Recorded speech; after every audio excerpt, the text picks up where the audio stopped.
हमारे चैनल की बिल्कुल ही नई वीडियो में आपका स्वागत है। आज हम जिस मूवी के बारे में बात करने जा रहे हैं उस मूवी का नाम है डाकू महाराज। डाकू महाराज इस साल की सबसे बड़ी मूवी है जिसमें नज़र आ रहे हैं Nandamuri Balakrishna sir. NBK sir की ये सबसे बड़ी मूवी है। जैसे कि इस साल में रिलीज हुई पुष्पा 2 और गेम चेंजर जैसी ये भी मसालेदार मूवी है। इस मूवी में बालाकृष्ण सर ने बहुत ही बेहतरीन तरीके से अपना किरदार अदा किया है। डाकू महाराज की बात की जाए तो ये भी पुष्पा 2 की तरह साला एक्शन मूवी है, इसीलिए ये मूवी और इसकी स्टोरी आप सभी को पसंद आएगी। मैं आप सभी को यही कहना चाहूँगा कि इस मूवी को थिएटर में ज़रूर देखना। लेकिन जो भी दोस्त इस मूवी को थिएटर में नहीं देख पा रहे हैं उन सभी को टेंशन लेने की कोई ज़रूरत नहीं है, क्योंकि मैं इस वीडियो के अंदर इसी मूवी को डिटेल के साथ एक्सप्लेन करने जा रहा हूँ ताकि आप घर बैठे इस मूवी की पूरी स्टोरी को जान सकें। तो वीडियो कमाल की होने वाली है, इस वीडियो को आखिर तक लाजमी देखें।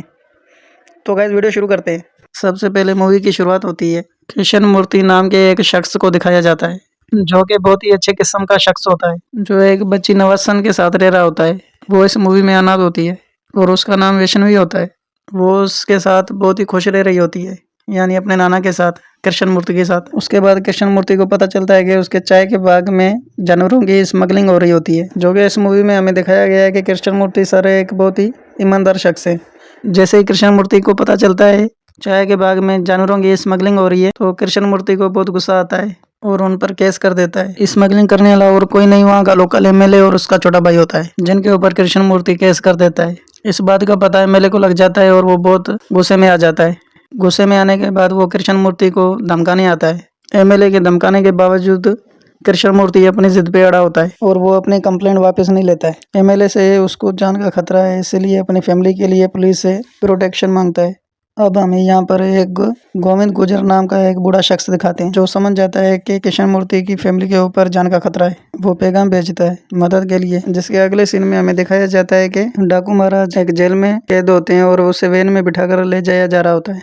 तभी कुछ उसके साथी आकर उसे वहाँ से छुड़ाते हैं और उसे बताते हैं बच्ची वैष्णवी और उसकी फैमिली को खतरा है, इसीलिए गोविंद गुजर ने तुम्हें मदद के लिए बुलाया है। उसके बाद डाकू महाराज गोविंद की मदद से डेवर के रूप में कृष्ण मूर्ति की फैमिली में ज्वाइन हो जाते हैं और उनके साथ घुल मिल जाते हैं। बेबी वैष्णवी डाकू महाराज को नाना जी के घर बुलाती है। तभी MLA और मुनव्वर के गुंडे उन पर हमला कर देते हैं और डाकू महाराज उन सबको मार भगाता है और MLA को वार्निंग देता है कि कृष्ण मूर्ति की फैमिली से दूर रहो, नहीं तो तेरे लिए अच्छा नहीं होगा। उसके अगले सीन में हमें दिखाया जाता है कि MLA ठाकुरों के लिए काम कर रहा होता है। ठाकुरों का असली काम ड्रग्स का होता है, जो कि MLA के जरिए वहाँ पति के खेत के जरिए उगा रहे होते हैं। तभी MLA को फोन आ जाती है ठाकुरों की और वो MLA को कहते हैं कि चाय की कटाई जल्दी टाइम से हो जानी चाहिए, नहीं तो हम वहाँ पर आ जाएंगे। कृष्ण मूर्ति की कंप्लेंट करने की वजह से चाय का बगीचा सारा सील हो जाता है, जिसकी कटाई टाइम से नहीं होती है। तो ठाकुरों को गुस्सा आ जाता है। सबसे छोटा ठाकुर वहाँ पर पहुँच जाता है। छोटा ठाकुर आते ही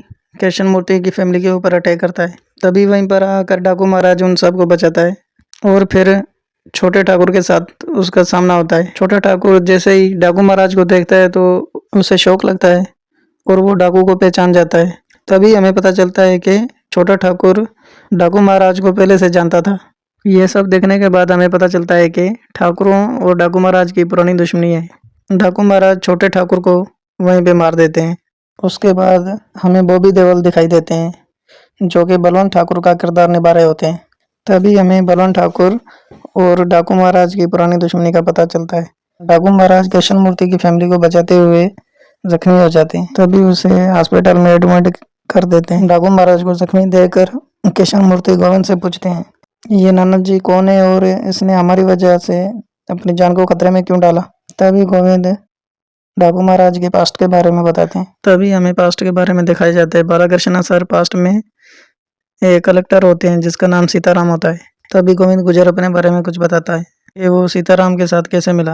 गोविंद गुजर और उसके गांव वाले पानों की कान में काम करते हैं, जो कान ठाकुरों की होती है। और गोविंद गुजर के गांव में पानी की बहुत शदीद कमी होती है। वो पानी के लिए काम करते हैं सारा दिन पत्थर की खान में काम करने के बाद उन्हें एक सिक्का मिलता है और सिक्का सिर्फ पानी के लिए इस्तेमाल करते हैं। ठाकुर उनके ऊपर पानी के लिए बड़ा जुल्म कर रहे होते हैं। तभी उन्हें एक अखबार मिलती है जिसमें उन्हें पता चलता है कि सीताराम इंजीनियर बहुत ही ईमानदार हैं। वो पढ़कर ये सीताराम से मदद मांगने के लिए अपना मसला सुनाने पानी का उसके पास जाते हैं। तभी सीताराम से मिलते हैं और उसको अपना मसला बताते हैं। उनका मसला सुनकर सीताराम अपनी वाइफ के साथ उनका गांव विजिट करते हैं विजिट में उसे पता चलता है कि जहाँ ठाकुरों की मार्बल की खान है वहाँ पर खान के दूसरी तरफ एक नदी है। मार्बल की खान की जगह वहाँ पर डैम बन सकती है। तभी ठाकुरों को पता चल जाता है, वो डैम नहीं बनने देते और ठाकुर बलवंत सिंह ठाकुर सीताराम को खरीदने की कोशिश करता है और वहीं पर बलवंत सिंह ठाकुर को वार्निंग देकर आता है और बलवंत सिंह ठाकुर गुस्से में आकर गाँव वालों के ऊपर जुल्म करता है। जब सीताराम डैम के लिए अप्रूवल लेने जाता है तो पीछे बलवंत सिंह ठाकुर गाँव वाले के ऊपर सारे गाँव वालों को जला देता है। जब सीताराम वापस आता है, देखता है कि गाँव वाले सारे मरे पड़े हैं और घर सारे जले हुए हैं। तब सीताराम गुस्से में आकर बलवंत ठाकुर के घर जाकर उसे मारने जाता है। सीताराम गुस्से में जाता है, बलवंत सिंह ठाकुर के एक भाई को मार देता है और बलवंत सिंह ठाकुर को मारने की कोशिश करता है, पर बलवंत सिंह ठाकुर को उसका भतीजा बचाकर ले जाता है। तभी बलवंत सिंह ठाकुर की पत्नी मर रही होती है और वो उसे अपनी बेटी वैष्णवी देती है और सीताराम से वचन लेती है कि सुरक्षा की जिम्मेवारी उसकी है। तभी उसकी बच्ची की हिफाजत करता है। ये वही बच्ची होती है जो कृष्णमूर्ति की नवासी होती है, जिसका वचन सीताराम ने उसकी मरती हुई माँ को दिया था कि उसका सुरक्षा का जिम्मा उसका है। तभी से उसको बचाते आ रहा है। जैसे सीताराम ठाकुरों को मारता है, तभी से वो गाँव वाले डाकू महाराज कहते हैं सीताराम को। बलवंत सिंह ठाकुर सीताराम को ढूंढने लगता है डाकू महाराज को। बलवंत सिंह ठाकुर का बड़ा भाई गांव वालों को बंदी बना लेता है। वहीं पर डाकू महाराज आकर उसे मार देता है और फिर जेल चला जाता है। अभी पास्ट खत्म होता है और कृष्णमूर्ति को पता चलता है कि जो उसकी बेटी भाग गई थी वो बलवंत ठाकुर की बीवी थी और सीताराम ने जिसको वचन दिया था वो कृष्णमूर्ति की बेटी थी। उसी वचन की वजह से इनकी सुरक्षा कर रहा है। तभी बलवंत ठाकुर को पता चलता है कि सीताराम डाकू महाराज हॉस्पिटल में जख्मी हालत में पड़ा है।